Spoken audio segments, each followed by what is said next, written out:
A gente vai para lá agora conversar com a Grace, que está em Presidente Getúlio, porque dentro desses trabalhos de buscas, um cão farejador também colaborou na ação dos bombeiros, ajudou inclusive a encontrar um dos corpos dos desaparecidos, né, Grace? Bom dia.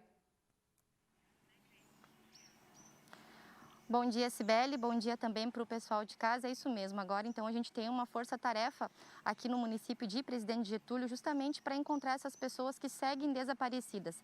Aqui na cidade, então, nesse momento, a gente tem 4 pessoas desaparecidas e a atualização, então, confirmada de 14 mortes aqui em Presidente Getúlio, 2 em Rio do Sul e uma também no município de Ibirama. A gente teve, inclusive, na última sexta-feira, no município de Rio do Sul, uma senhora ainda estava desaparecida, mas durante o fim de semana também essa senhora foi encontrada. Como você disse, é um trabalho em equipe do Corpo de Bombeiros Militar aqui do estado, que atualmente está com 41 bombeiros aqui atuando na busca dessas pessoas, o Corpo de Bombeiros Voluntários também com 43 homens, e também a gente teve o apoio dos soldados do Exército, que chegaram na sexta-feira, estiveram aqui durante o fim de semana, devem retornar hoje, que estão trabalhando mais na questão da limpeza e também na desobstrução das ruas aqui da cidade, que, como você mesmo disse, Cibele, ainda há muito o que fazer. As famílias vivem esse drama na pele, são muitas famílias que foram atingidas, muitas vítimas fatais, né? E andando por aqui, conversando com as pessoas, a gente percebe que os moradores eram muito próximos uns dos outros, né? Se conheciam, eram familiares, parentes, então você imagina o drama dessas pessoas. Então, 4 pessoas ainda seguem desaparecidas. Quem vai falar um pouquinho mais para a gente, então, sobre como que está sendo agora esse trabalho dos bombeiros militares aqui na cidade de Presidente Getúlio é o Tenente Rubens, que segue aqui acompanhando, né, a equipe dos bombeiros, fazendo as buscas. A gente está numa região de mata aqui, bem no início do bairro Revólver. Tenente, eu gostaria que você falasse como que está sendo agora o trabalho de vocês na busca dessas pessoas que ainda não foram encontradas. Bom dia para você. Bom dia a todos. Exatamente, nós tivemos o início dos trabalhos na quinta-feira, já pela madrugada, com bastante ênfase na busca, resgate e salvamento de pessoas e vítimas, né? Acabou que a gente acaba mantendo o serviço de resgate e também aumentando agora. Primeiro a gente faz o socorro, as primeiras horas, 24, 48 horas, continuamos com essa parte do resgate de vítimas e começamos a trabalhar uma parte de reabilitação. Estabelecer a normalidade na cidade, que é o quê? Limpeza de vias, também desobstrução de vias e, claro, um trabalho em conjunto, né, com o Exército Brasileiro e também o trabalho em conjunto com outras agências, né, bombeiros voluntários e principalmente a entidade civil, que é quem está nos ajudando bastante. Municípios próximos, né, têm ajudado com maquinário e também com algumas outras situações. Então essa é a parte aí que o Corpo de Bombeiros hoje atua com uma equipe especializada em cães, que é sinotecnia, né? Os sinotécnicos da corporação estão aqui, equipes especializadas em deslizamentos, que são a força-tarefa. Hoje nós temos o apoio do batalhão de Curitibanos, nós tivemos o apoio do batalhão de Blumenau também, né? E a gente vai fazendo o revezamento de equipes. Elas tendem a ficar um tempo para tanto fazer o revezamento das equipes quanto dentro da operação, fazendo que a todo momento os trabalhos não parem. Inclusive, na parte da madrugada, a gente reforça os trabalhos de limpeza da cidade, né? Que é onde a cidade está menos agitada, né? Menos movimento, e sim as equipes possam trabalhar. Isso é um trabalho coordenado com o Exército Brasileiro e também aqui com a Defesa Civil Municipal, a Defesa Civil Estadual, e também tivemos aí a participação da Defesa Civil Nacional. Então os trabalhos continuam, né, ininterruptos até que a gente possa conseguir encontrar essas 4 vítimas desaparecidas. Já encontramos todas as demais, tanto em Rio do Sul tivemos um trabalho lá paralelo e agora também continuamos aqui basicamente em Presidente Getúlio, né, fazendo esse trabalho em conjunto com as agências, fazendo com que melhore a forma. Começa também, é importante salientar, um trabalho estratégico, onde a gente começa a mapear onde as pessoas moravam, onde as pessoas foram encontradas, para saber a cinemática que teve esse tipo de desastre.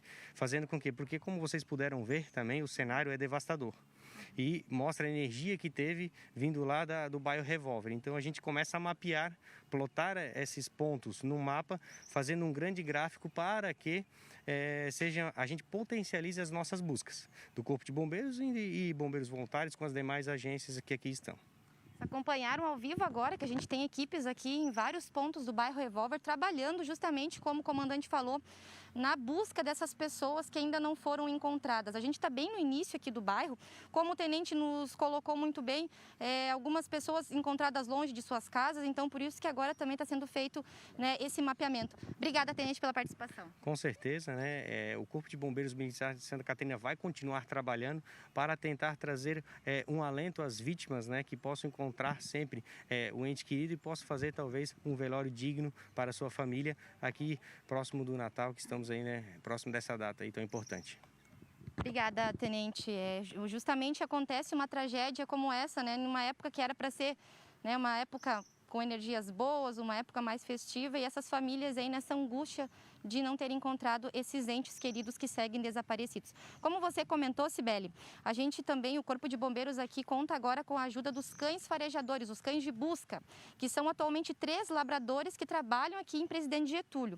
No sábado, a cadela Zara encontrou uma das vítimas e ontem à tarde o cãozinho Marley, que está aqui com a gente ao vivo, juntamente com o cabo Valdelei, também auxiliou no encontro de uma das vítimas que estava aqui nesse local que a gente está agora, exatamente aqui. Olha só, ele está aqui descansando um pouco, né, cabo Valdelei, porque também tem essa questão. Os cães trabalham muito, a gente acompanhou aqui um pouco do trabalho, agora ele está ali descansando, né, mas é muito importante agora, nesse momento que a gente está, o auxílio desses cães. Bom dia para você. Bom dia a todos. Justamente, o cão, ele exerce um papel fundamental nessa operação, né? Através do olfato, ele vai auxiliar as equipes de busca. Aqui a situação é caótica, lembra muito a situação de Brumadinho, né? Apesar de ser uma área menor e menos vítima, mas a cinemática do solo, da maneira que ele se comportou nesse ambiente, lembra muito a situação de Brumadinho. O senhor trabalhou lá, inclusive, né, nas buscas de Brumadinho, o senhor esteve lá ajudando. Sim, eu compus uma equipe que prestou auxílio na tragédia de Brumadinho. Nesse caso, ontem começamos as buscas num ponto inicial, demarcado já pelo comando da operação. E o cão, através do olfato, ele pôde delimitar uma área menor, né? Que muitas vezes a nossa visão não alcança, né? O corpo pode estar debaixo dos entulhos, como vocês viram o cenário, que está muito devastado.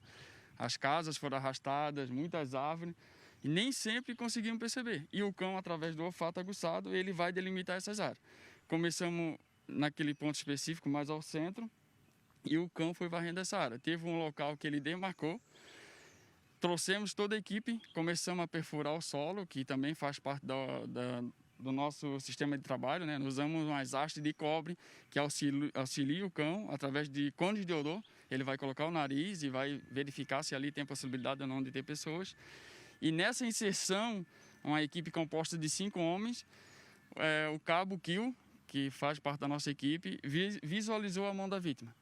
Ele adentrou o local e visualizou a mão da vítima, que foi exatamente onde está demarcada essa fita zebrada. Nesse local aqui, que agora foi isolado, estava uma das vítimas que o cãozinho Marley ajudou a encontrar. Auxiliou nessa área de busca.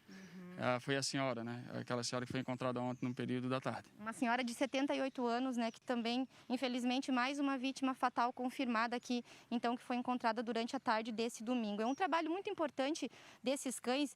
O Marley tem 3 anos, né, Cabo? Isso, fez 3 anos agora recentemente.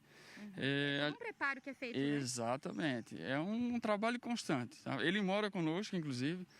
Não tem um local que ele fique isolado, ele vai para a residência comigo, quando ele trabalha, ele me acompanha sempre. E cuidamos tanto do preparo físico quanto psíquico, né? O pulcão está em boas condições para atuar nessas ocorrências. É um trabalho constante. Tá certo, Cabo Valdelei, obrigada pela participação. Então Muito a gente... obrigado a todos, eu que agradeço. Muito obrigado. Nossa, acabei aqui, tá tão difícil de caminhar que a gente, né, pisa aqui, tá, tem muita lama mesmo, como vocês podem ver aqui no chão. Tá um local que é difícil até da gente se locomover, né, por conta de toda essa tragédia, esse desastre que aconteceu na noite de quarta-feira e na madrugada de quinta-feira. Então agora as buscas seguem aqui no bairro Revólver, como vocês puderam ver, com a ajuda então desses cães, 3 nesse momento, eles vão revezando. Então, agora tá o Marley, a Zara, que estava no sábado, voltou para descansar, porque também é importante que esses cães, como eles têm um trabalho muito intenso, né, que eles tenham esse momento de descanso. Ó, agora o Cabo já segue para continuar as buscas com o cão Marley aqui na região. Então é isso, a gente segue acompanhando aqui também o trabalho do Corpo de Bombeiros e daqui a pouco a gente volta com mais informações ao vivo aqui da cidade de Presidente Getúlio. Combinado, Grace. Bom trabalho para você, bom trabalho a todos os bombeiros, né, a Defesa Civil, os voluntários, todos os que estão nesse trabalho tão difícil, porque a gente sabe da importância de encontrar, né, esses desaparecidos, de encontrar até vítimas, né? Provavelmente é muito difícil que tenham sobreviventes, mas que bom se a gente tiver uma notícia dessa, né? Que um dos cães, por exemplo, encontre um sobrevivente nessa tragédia tão triste. Muito triste encontrar um corpo, uma vítima, né? Numa circunstância dessa, mas é um trabalho muito importante que esses cães estão fazendo junto com toda a equipe dos bombeiros. A Grace trouxe todo o relato de que o cão, né, o Marley, que é um labrador que atua junto com os bombeiros, encontrou uma das vítimas, essa senhora de 72 anos, e os trabalhos continuam por lá. Como o bombeiro falou, mesmo as pessoas que não resistiram, elas merecem um enterro, um sepultamento digno. A família merece isso. Então, esse trabalho continua seriamente lá, mesmo nas áreas mais improváveis, mesmo onde o trabalho é muito difícil, os bombeiros continuam atuando para auxiliar as pessoas atingidas e também para localizar sobreviventes ou até mesmo, né, os desaparecidos.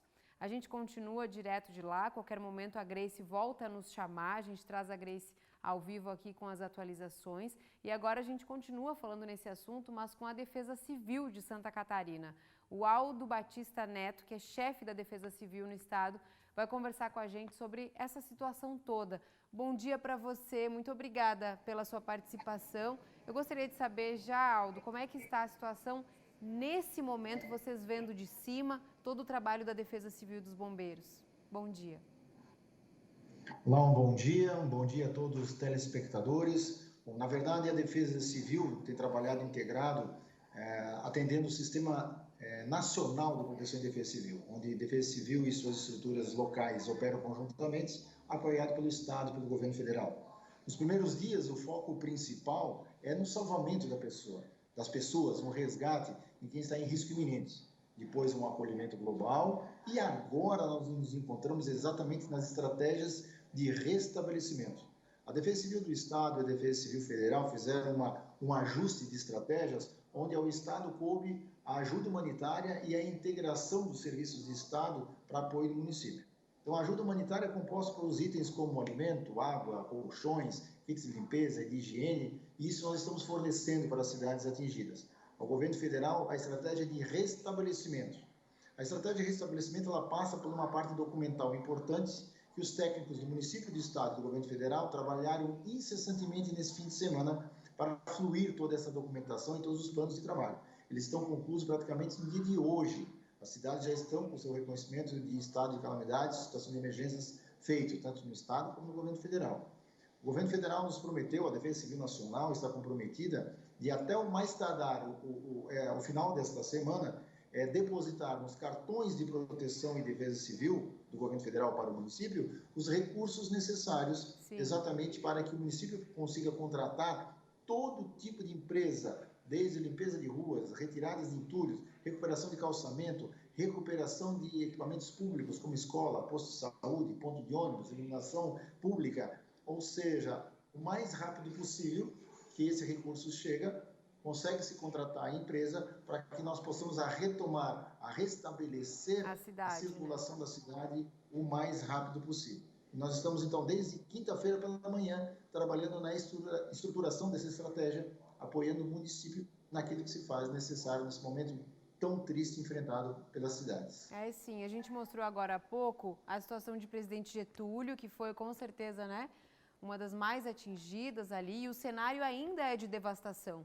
Dias depois a gente percebe a violência com que a água passou por ali e as pessoas ainda, né, se reerguendo, trabalhando, fazendo esse trabalho de limpeza. Com certeza os decretos, né, esses que o Aldo estava falando, é que vão facilitar a chegada de recursos e também, né, sem a exigência de licitação para que as empresas sejam contratadas rapidamente para reerguer as cidades atingidas. Neste momento, Aldo, os trabalhos se concentram em que exatamente? Qual é a maior demanda neste momento nessas cidades?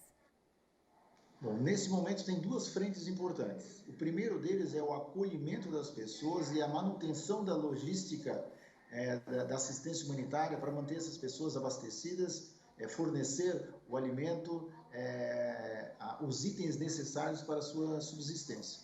O outro ponto é exatamente, como já foi finalizado entre ontem e está sendo terminando os últimos detalhes hoje, é a questão agora de entender todo o empenho para começar o processo de restabelecimento.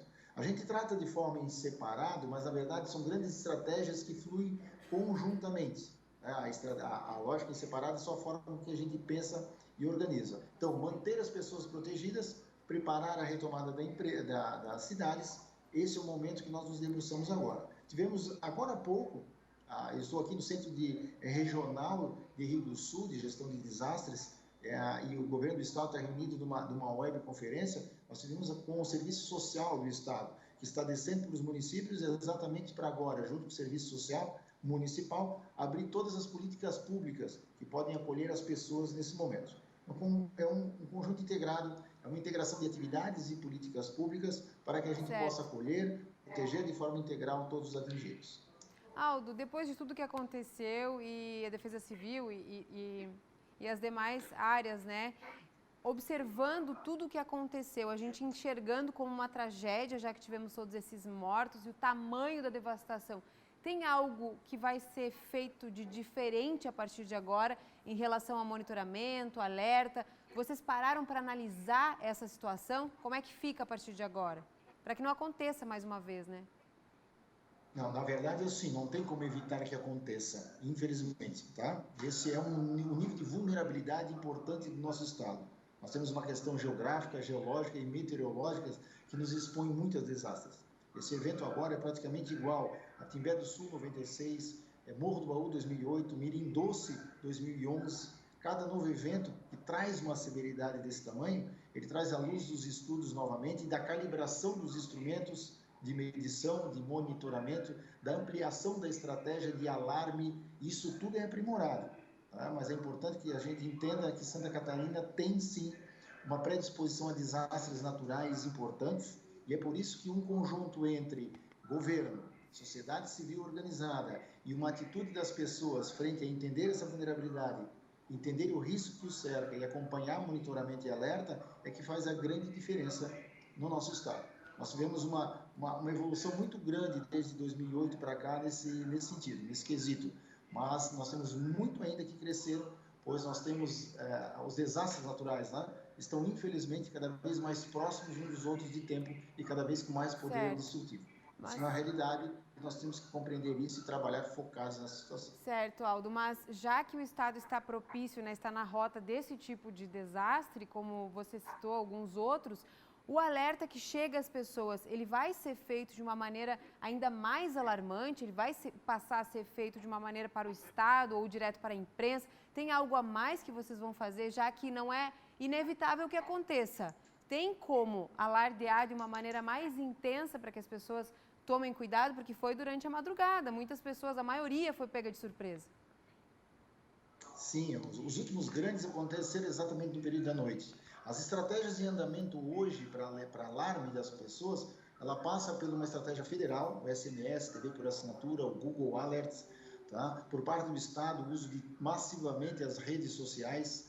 Tá? Nós estamos agora melhorando, inclusive, o escopo com uma pequena característica técnica, que cada vez que um produto nosso é publicado nas nossas redes sociais, ele vai distribuir automaticamente para toda a imprensa catarinense e para os sites das prefeituras Tá? Então tem muita coisa acontecendo e que vai se modificar bastante nos próximos meses e anos também. Certo, que bom saber, Aldo. Muito obrigada pela sua participação no SBT Meio Dia. Eu pergunto justamente porque a gente fala com muitas pessoas aqui ao vivo e com certeza a imprensa, assim como as prefeituras, vão reforçar esses alertas tão sérios, já que o Estado é rota desse tipo de desastre e o que a gente pode fazer para evitar é alertar as pessoas e, claro, né, contar também com o trabalho da Defesa Civil dos órgãos competentes. Obrigada, Aldo, pela sua entrevista, obrigada pelos esclarecimentos, bom trabalho. Obrigado, uma excelente semana a todos.